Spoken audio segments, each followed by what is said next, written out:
Hello again from Skip, Victor Echo 6, Bravo Golf Tango. So it's been quite a while since I've done any work on this project, and still a lot ahead of me also, so this is part 5. In the last video, part 4 of this project, I was showing how I built the framework to hold the offset dish on the existing mast. One of the things I didn't show in the last video was the counterweight buildup. I knew I had to have something on there. And also then, which was going to lead into this next project, is the frame, the support frame.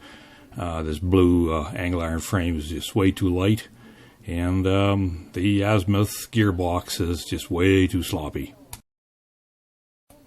With the new feet support frame built and hanging out the front of the dish, I put some weight on there to kind of simulate an amplifier and stuff, and oh yeah, it added up. I definitely needed some weight on the backside to counter it all.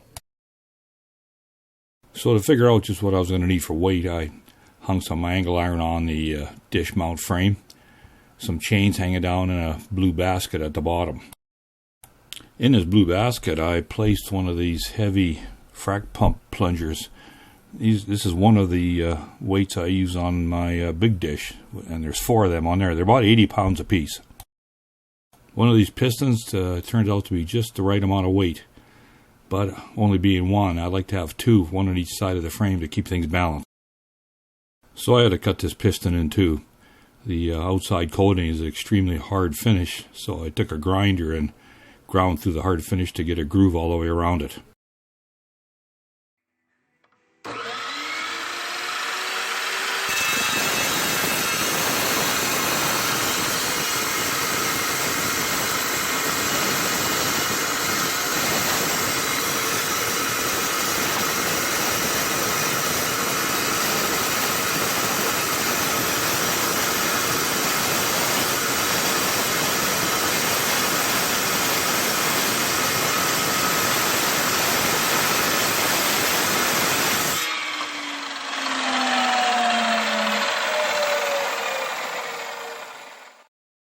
This Evolution brand saw is amazing. It's not an abrasive saw, it's more like a carbide blade, and it slowly cut through the steel. And to my surprise, this frac pump piston is hollow.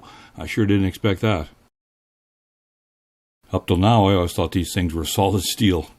So I look at it this way: if I need more weight, I'll fill them full of cement or something. And threw them back in the basket to check for overall counterbalance, and it's going to work good. Now I just got to figure out how to get them mounted.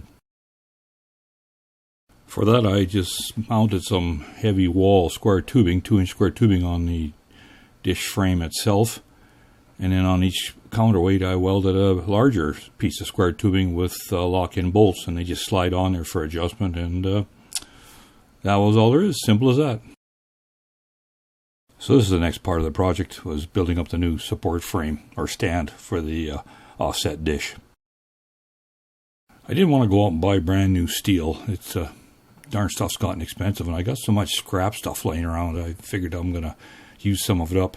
This is the old stand I built when I was assembling the 21-foot mesh dish. It was kind of a custom-made stand, and I thought, this would make a good base. But it wasn't to be. I just thought, there's got to be a better way of doing it. All this scrap metal I got laying around, I could make something out of some tubing or something. What I wound up using was this galvanized pipe, 1 1/4 inch, schedule 10. The only bad thing about this stuff being galvanized is it's hard to weld, so you got to grind all the galvanizing off where you're going to be welding the pieces together. I had about 80 feet of this stuff, so there was lots there to make some kind of frame out of it all. This picture shows we'll call it the top frame, and then the bottom frame that are going to be supported between each other with 4 separate pieces of pipe.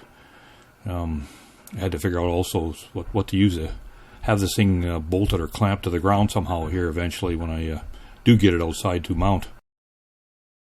What I did there was I took some 4-inch channel iron and cut it up in, I think, 6-inch lengths, put a big hole through it for a big bolt for later on that'll be in the cement, and welded in the 4 corners of the bottom frame. Next was the fun part, getting the darn thing square with the world while I welded the 4 legs in. It was a challenge, but it slowly came along. Again, everything had to be ground down to bare metal so you could weld through the galvanizing into the steel and make everything square with the world. The top part of the frame had extra cross members just to give it strength for the top bearing to sit on. I cut out a nice square piece of 1/4-inch aluminum plate, which will make the mounting for the top bearing. It's same idea as I had on the previous frame, the one you can see in the background there. It was bolted through the pipes to make it good and solid. And this is the top ring that's going to be used for this thing. It's very similar to the one I had on my big dish, only smaller, of course. The inside hole is only about 4 inches across. Plenty of room for the small mast I'm using. So in order to get this top bearing working, I had to cut a hole in the aluminum plate, of course, which is what I really enjoy, using my trusty little plasma cutter. Using my homemade cutting compass makes it a real treat to cut holes in plates like this. I got a little rambunctious and traveled just a bit too fast with the cutting end, but it got done.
So I used my die grinder with a flapper wheel to clean up where I messed up with the plasma cutter speed.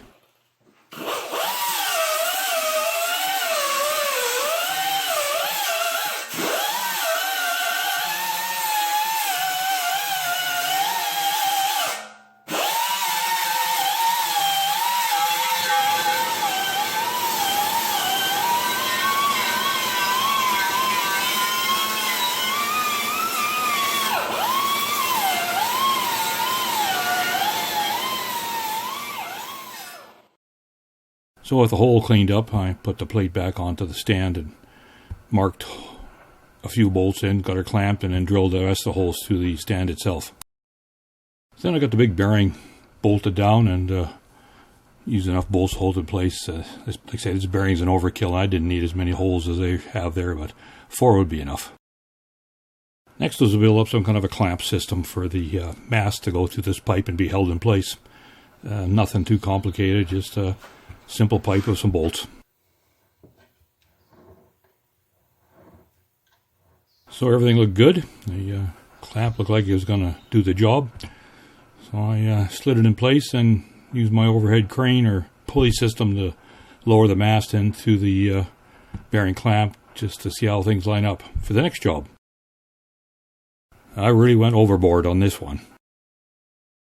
I said earlier that I was going to use that worm gear drive thing I had, but it was just too sloppy. I took it apart to see if I could tighten it up, but there's just no way. So I decided to go with a proven system that I had on my big dish, the big slew gear for the Azimuth drive. This thing's a beast. It's very heavy, and it's way over what I really needed for this small dish, but they talked me into it because of the backlash clearance. It's less than 0.08 of a degree, and I thought, wow, that's fantastic. That's better than my other one. So I decided to go with it. It's an overkill, but it'll sure do the job. So I needed to build a mounting plate and clamp for the mast. I made a paper template, full scale, for the holes that I was going to need, and I used a center punch and punched in marks where I was going to need to drill. So it was back to the plasma cutter. With a small 9/64th of an inch hole for the center, I set up my cutting compass again, and I used the tip of the plasma cutter to look down through to make sure I'm on line where I want to cut. I rotate the compass so it'll make sure it turns freely, and I'm going to try and cut this a little slower this time so I don't make such a mess going through the steel. So here we go again. It'll definitely help if I put the drag tip back on the nozzle of the plasma cutter.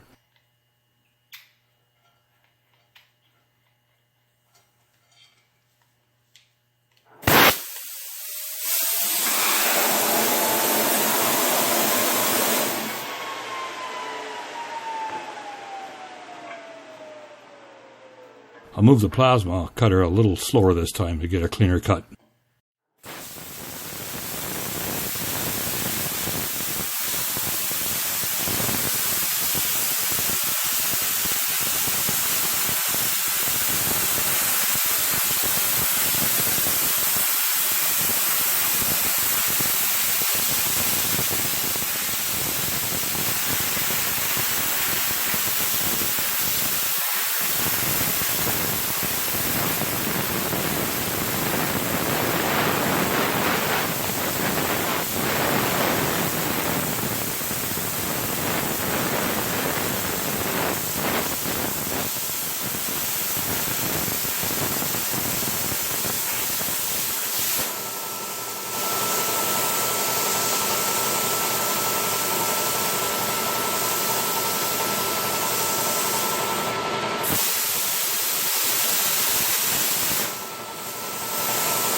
Well, that's certainly worked a lot better.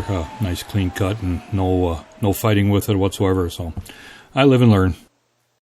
With the plasma cutting done now, I could finish drilling the big holes for all the bolts.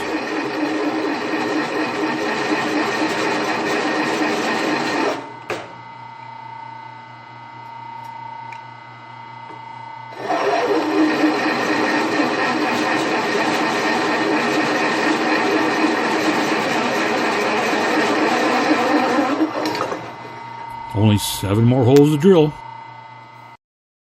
So I put the plate back onto the slew gear, and look at that. All the bolts fit right into where they're supposed to. It sure makes life easy when you use a scale drawing on a piece of paper for a template. Now we're getting down to the nitty-gritty of it all.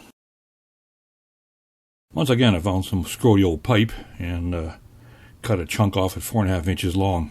This is going to become the clamp that goes around the main mast. Then I took that chunk of pipe and stuck it in the lathe and squared off the ends the best I could.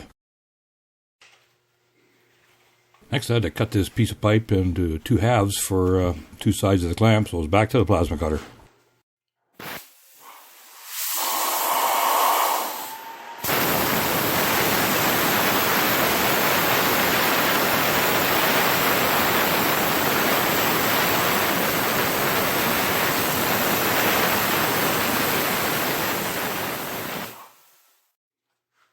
Then a second cut on the other side.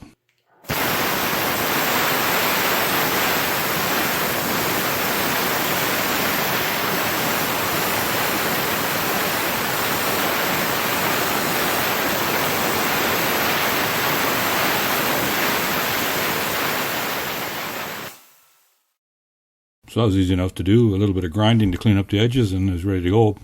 But of course, pipe or tubing doesn't fit on top of pipe and tubing snug, so these are going to have to be compressed to fit relatively snugly around the main mast.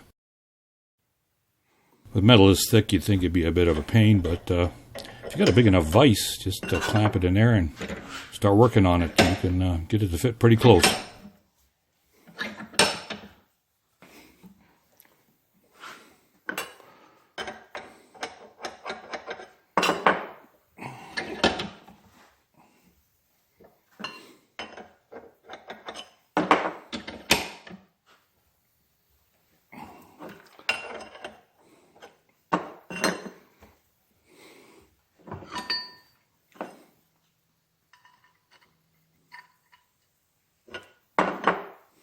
That's pretty close. We'll check it up against the mast and see how it fits. This is aluminum pipe that I have that is exactly the same size as the steel one I'm using, so it's good enough to use as a reference to see how things are going to snug up to. Next, I built up 2 pieces of metal out of 1/4 inch plate to make the ears or the flanges that go on the clamp that the bolts will go through to pinch everything together.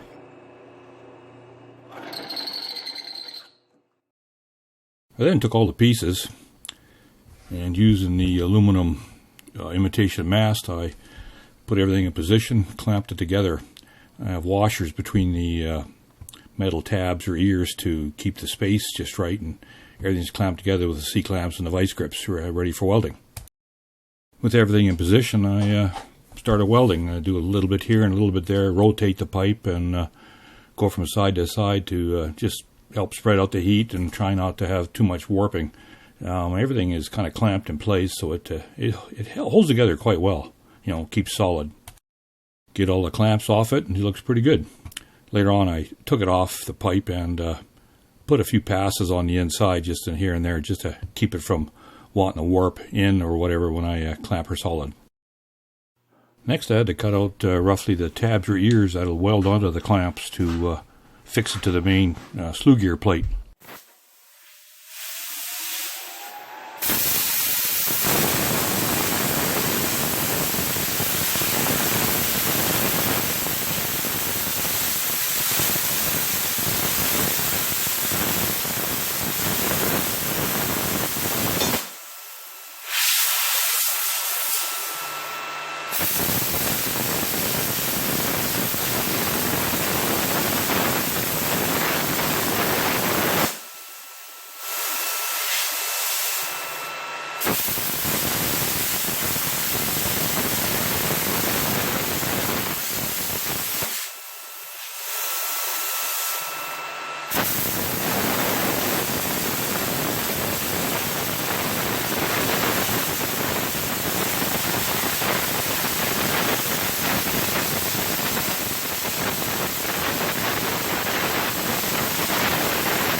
Not as smooth cutting as using a straight edge, but it gets the job done. Pick it up and put it on the grinder and smoothing off the edges, ready for the next step. With the mast clamps and the tabs on top of the slew gear plate, I figured out where the bolt holes are going to be, just put in some pilot holes. These are going to have to be notched so that this will slide in and out in order for the clamp to slide and go tight on the mast. So I drilled the holes out to, I think it was 3/8, and got her back clamped onto the mill, got the mill end lined up with the hole.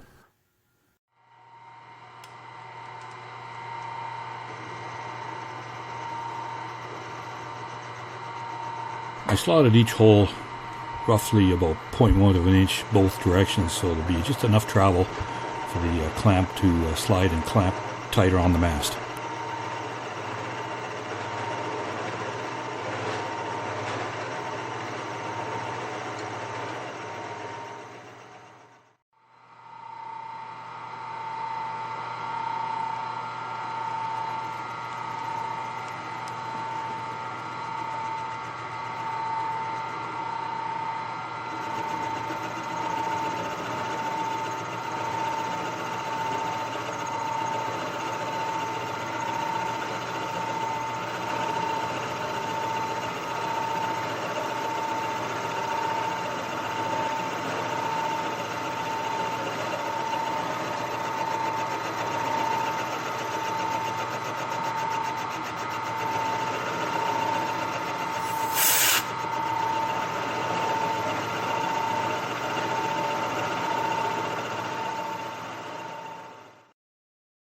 Later on, I drilled out the pilot holes for the 3/8 bolts to fit through, welded them to the bottom.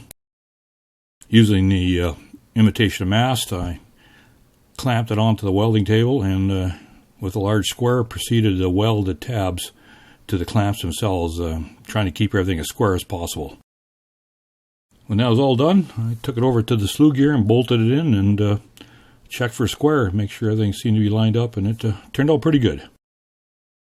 Now came the real grunt work. This thing is extremely heavy.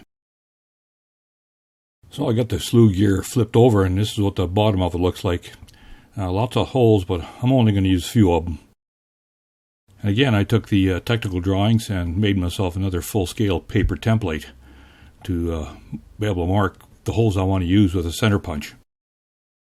So far, so good. I have a steel plate now to build something else onto it to make it mount.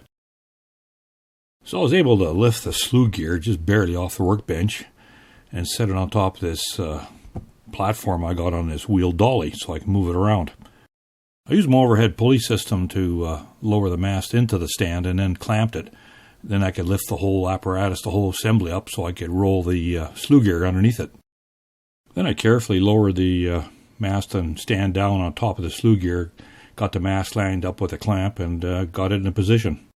With it all lined up like this, I could position things and have the mast where it had to be for clearance and figure out what I was going to need to mount this thing to the rest of the frame. So I welded 2 pieces of 2-inch square tubing, which were going to be the mounts, and welded them to the bottom plate. I took the slew gear right out just so I could maneuver this around easier. Kept in mind that it had to be in there for height. Took the top plate and bolted it or clamped it to the bottom plate and worked on that for size. With that sitting there on the blue box, I was able to cut some more galvanized pipe and position the cross members and tack weld it into position. So again, took it all apart to flip the stand over and weld in each cross members.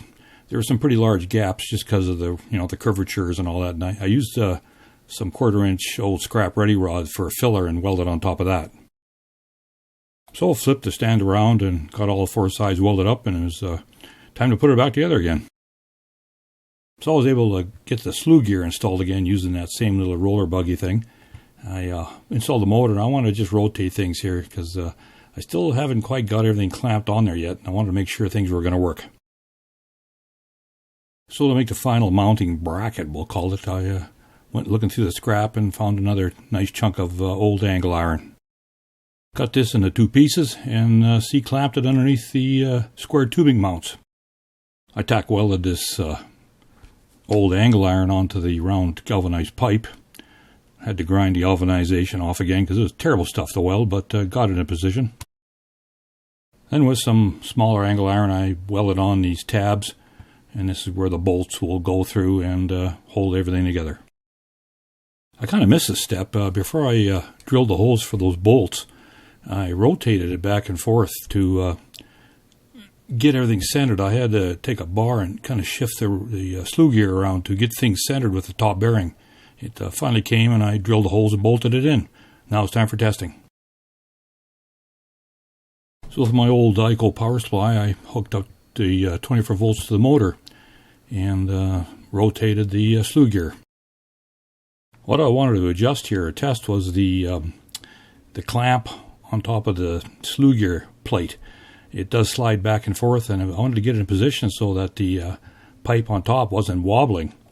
I also have a level on the pipe, and as it rotated, I was checking to see if the bubble was staying within the two lines to prove that it was in plumb while it rotated. I knew this was going to be an issue, but I just didn't know how bad. The DC motor for the slew gear is, I imagine, a large planetary gear system in there. It's quite powerful, and it only rotates at 3 RPM, which is quite slow. The slew gear itself has a gear ratio of 61:1. So you put that 3 RPM motor into that, and it takes a while for it to rotate. I timed it, and for one whole revolution, 360 degrees, it takes just over 16 minutes. I can probably live with that, but I just may take the motor apart and see if I can maybe pull some of the planetary gears out and speed it up a little bit. We'll see. That's a project down the road. So that just about wraps it up for this part of the project construction. I have parts and pieces laying all over the garage. I guess I got a few more things to weld together, but next part will be to take it outside and assemble it. It won't fit in the garage anymore. The roof isn't high enough. I'm hoping to get it outside and temporarily have it assembled and maybe do some noise tests with the sun and the moon. But I don't plan to have it mounted in the ground till next summer. Another reason I'm in no rush to really get this thing planted in the ground is because of this project. This is a picture of my dish control simulator evaluator assembly, we'll call it. And I'm working on the PIC code and the Visual Basic code to give me a higher resolution of control for this 10 gigahertz dish. And it will probably be implemented into the large 21-foot dish also. So I have lots of work ahead of me. So once again, hope you made it through all that. So thanks very much for watching, and 73s from Skip Victor Echo 6 Bravo Golf Tango.